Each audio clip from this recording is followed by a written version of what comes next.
joined now by Chris Farrell, the Director of Investigations at Research and Judicial Watch. Great to have you with us, Chris. We've just heard the President give a terrific speech out in Youngstown, Ohio, a friendly crowd of supporters who are Trump Democrats, sending, I think, a pretty important signal back to the Dems, particularly in leadership on Capitol Hill. I think, though, we have to go to the issue of what the Democrats are doing. John Brennan, Barack Obama's CIA director, openly calling for government revolt if the president were to order Special Counsel Robert Mueller fired. I mean, what is going on? I understand the deep state, its efforts to delegitimize, to subvert this president. This is over the top. At what point does John Brennan, is he engaging in sedition itself? Yeah, Brennan should be the subject of an investigation based upon his performance as CIA director. And certainly with these outrageous comments coming out of the, I guess he was at the Aspen Security Forum. The left-wing Aspen Institute, so-called security. These are the same people who provided the security, so-called, at Benghazi. This is... I've actually been up to Mount Olympus and participated in that forum, the rarefied air of Aspen, and I can tell you that that's the sort of place where where James Comey stood around and kept referring to terrorists as troubled souls.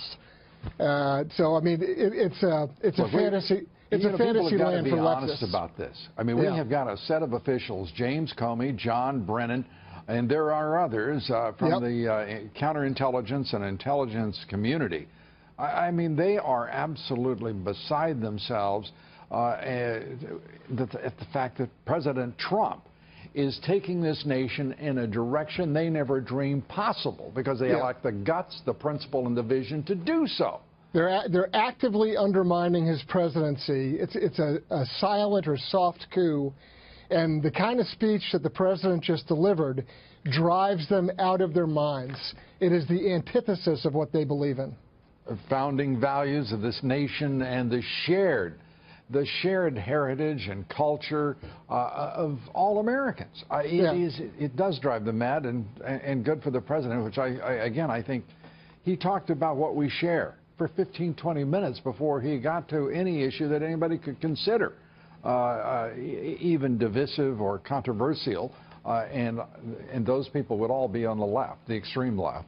And frankly, even the Republican leadership needs to pay attention and snap to when it comes to the message the president sent. It's very powerful imagery. And that imagery, too. This is a president who says he's disappointed with Jeff Sessions, the Attorney General. Jeff Sessions has disappeared for weeks. He has recused himself in one of the most difficult and controversial and what has to be surely the most frustrating issue this president is facing, and that is an investigation by Robert Mueller, a special counsel whose job was created by the man he fired as director of the FBI.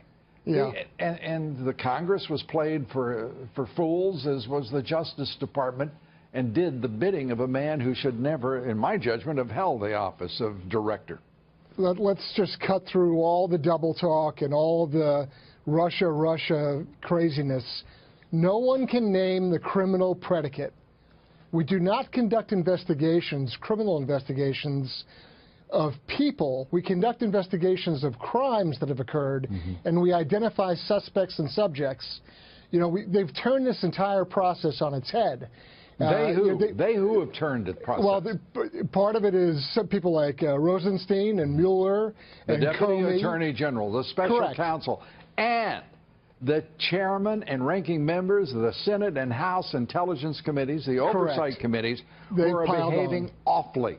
These are people behaving ignorantly and outside the law and outside the traditions of this country. We have created, allowed to be created, a force within our government, the special counsel, that is outside the law, outside our traditions, and outside the scope of the people who are supposed to be governing this nation through their Correct. selection of both the Congress, the Senate, and the President of the United States. Mueller is disqualified just by his association with Comey, number one. And number two, we don't investigate people until we find a crime. That's Stalinist, frankly. That's not the way we operate in this country. And no one has yet been able to name the criminal predicate. Real quickly, we've got a hard break coming, Chris. Do you believe that if the Attorney General Sessions opens up the investigations on the Clinton Foundation, the Clinton emails, the Clinton corruption, and the actions of certainly the Attorney General of the Obama administration, would he keep his job? That's what he needs to do. If he doesn't do it, I think that's when he goes away, frankly. Hey, welcome back. It is looking more and more like Attorney General Jeff Sessions' days in the Trump administration could be numbered. This afternoon, the president said, time will tell what happens. But I am disappointed in the Attorney General. He should not have recused himself almost immediately after he took office. And if he was going to recuse himself, he should have told me prior to taking office, and I would have quite simply picked somebody else. So I think that's a bad thing, not for the president, but for the presidency. I think it's unfair to the presidency. Well, here's the rub. The Attorney General has reportedly told friends that he has no plans to resign. And just yesterday, lawmakers on both sides of the aisle came to his defense. Now, I'm no Jeff Sessions fan. Hopefully you know that by now. But this situation is somewhat unprecedented to see a president go after his Attorney General so publicly. So what happens next? Joining you now, it's Editor-in-Chief of the Daily Wire, Ben Shapiro. Welcome back, Ben. Oh, thanks for having me. This is so weird.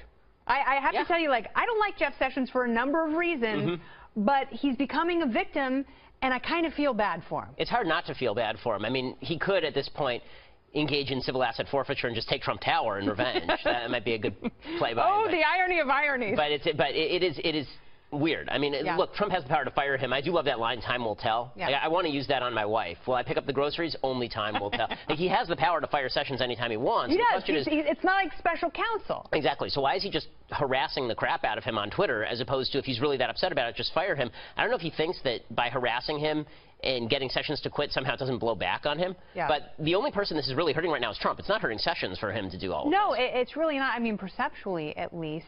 So, but I don't understand the scenario. So if Sessions resigns, who's going to take that job? Well, I mean, right now, the only thing that's pretty clear is that Trump wants somebody who's going to fire Mueller. Yeah. I mean, that's really all that matters. And so then it's obvious what he's doing. Then it looks like he's because Rod Rosenstein's not going to do it. No, well, Rosenstein's recused himself, right? Yeah. I mean, so now it's Mueller on his own, essentially. And so he's going to want to hire some AG who will come in and do his dirty work and then take the hit. That's not a real long list of people who want to come in and do that, especially after, you know, Trump keeps talking about Sessions' loyalty, but I mean, if you're looking at an administration to enter, and in the last 2 days you have Trump attacking Sessions and Trump threatening to fire the Health and Human Services Secretary in front of the Boy Scouts for not whipping the vote in the Senate, that doesn't look like a great job situation. No, it's hard to recruit. And you already have a number of what look like defections or at least early resignations from people like H.R. McMaster and Rex Tillerson. Yeah. And that may be gossip. That may be pure speculation. And that may be people in the media just drumming up stories. But it's starting to sound a little bit more probable given the climate with Sessions. For sure. I mean, and there's also talk about, I mean, between the number of officials that have left the administration is relatively high for this point in the administration, and you just don't feel like there's a solid attempt to coalesce around a policy agenda. I think Trump wants people to coalesce around him personally. I think that's what you're seeing right now. A lot of the policy mavens in his administration, like them or not, people like Sessions, people like Bannon, you know, those people seem like they're being sidelined. Right. So they're being sidelined a bit in favor of Jared and Ivanka and Gary Cohn and Anthony Scaramucci, basically the people who make it their job to protect Trump personally. And it seems like Trump is spending an inordinate amount of time just talking about people who are loyal to him personally. Because Sessions, I mean, as you say, I have problems with some of Jeff Sessions' agenda for sure, but Sessions is carrying out most of what Trump wants him to do, and yet Trump is still ripping on him over the Russia stuff. And so this is more about Trump than it is about policy. Does it start a war in the Senate? If let's say Sessions resigns. Let's say the president doesn't even have to fire him, but he sees the writing on the wall. He quits his job. He already offered his resignation a few weeks ago. So what does that mean for Trump in the Senate? It's going to be very difficult for him to be able to, number one, gather votes for his agenda in the Senate, because people are going to feel like, okay, well, if I defect, he's going to attack me. If I join him, he's going to attack me. So what does it matter whether I defect or join him? And then in terms of confirmation hearings, it's going to be death. I mean, how do you try to gather a majority around confirmation of an AG who you know the only task they have is to fire the special counsel, which is immediately going to blow back on the entire Republican Party. Yeah, and all the senators who were up for re-election are going to have to answer for a vote like that. Exactly. So President Trump and his lawyers are raising some new questions that Ed and I just discussed a bit over whether Robert Mueller will remain as the special counsel on the investigation into the alleged Trump campaign collusion, which we heard about from Jared Kushner today as well. Last week, the president claimed that Mr. Mueller has conflicts of interest. His lawyer added yesterday that this is something that they are watching very closely. Listen to this. What the president's talking about, that in due time, if there is in fact a conflict that the legal team deems is significant enough that it needs to be raised, as any lawyer would do, we would raise the conflict with the special counsel. Jonathan Turley, renowned constitutional law attorney and professor at George Washington Law School. Jonathan, good evening. Good to see you tonight. It's interesting when you follow the Trump administration, you see sort of these little markers being put down in certain areas, and the argument is being perhaps touched on, constructed at some level that there's a conflict of interest with Robert Mueller. How difficult is that ground, and should they be going in that direction, do you think? It's very difficult. I'm one of the people that actually has raised the issue of the conflicts with Mueller. I think Mueller's appointment was a mistake by Rod Rosenstein because of his history with Comey. But more importantly, he interviewed for Comey's job, and that probably should have taken him off the list.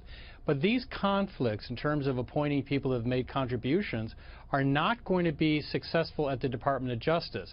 They're not the grounds for that type of radical change. They're allowed to make those political contributions. I'm astonished that he picked people that made large political contributions. You can throw a stick on any corner in D.C. and hit 20 lawyers. It seems to me that Mueller could have picked people that were not so politically involved. But having said that, you're not going to see a change, I think, through the Department of Justice. Now, when you're talking about firing Mueller, he could probably do that. It would put him in the biggest jam since Taft got stuck in the White House bathtub. I mean, it is a really bad idea, because think about how this would work, Martha. He couldn't talk to Sessions because Sessions recused himself. He would go to Rosenstein, who appointed Mueller, and say, fire him. Rosenstein presumably would say no, and he would either be fired himself or resign. Then the president would have to find a sort of Bob Bork who's willing to do what Rosenstein wouldn't do. You could go through that leadership having resignation after resignation. In the meantime, people would cite that as a basis for impeachment. They would move to try to pass the Independent Counsel Act. It wouldn't end this. It would prolong it. So I just want to put up on the screen a quote from President Trump, and this was in that New York Times interview that he did a Friday ago. He said, "We were interviewing replacements at the FBI. Did you know Mueller was one of the people that was being interviewed? The next day, he's appointed special counsel." Talk about conflicts, the president said. "There were many other conflicts that I haven't said, but I will at some point." That's a loaded statement. Well, frankly, Mr. President, you should just tell us. But I happen to agree with him that Mueller's selection was highly problematic. Mueller, on some level, is a witness. I can't believe that he was interviewed for Comey's job and the president didn't talk about his firing of Comey or what he wanted in Comey's replacement. That means that he's holding material information to his own investigation. That's a very odd person to select as special counsel. So the president could very well be right about that. But in terms of firing Mueller, it would bring a great deal of hurt down that mountain, and it would not be to the advantage of his administration. Well, that's going to be a question that they're going to have to weigh if they keep going down this road, how much hurt they're willing to take on. He's also made it very clear that he doesn't want this investigation to start going into areas where he feels are not the purview of the Russia investigation, and that's something I know his lawyers are watching very closely as well. Jonathan Turley, thank you very much. Always good to see you, Jonathan.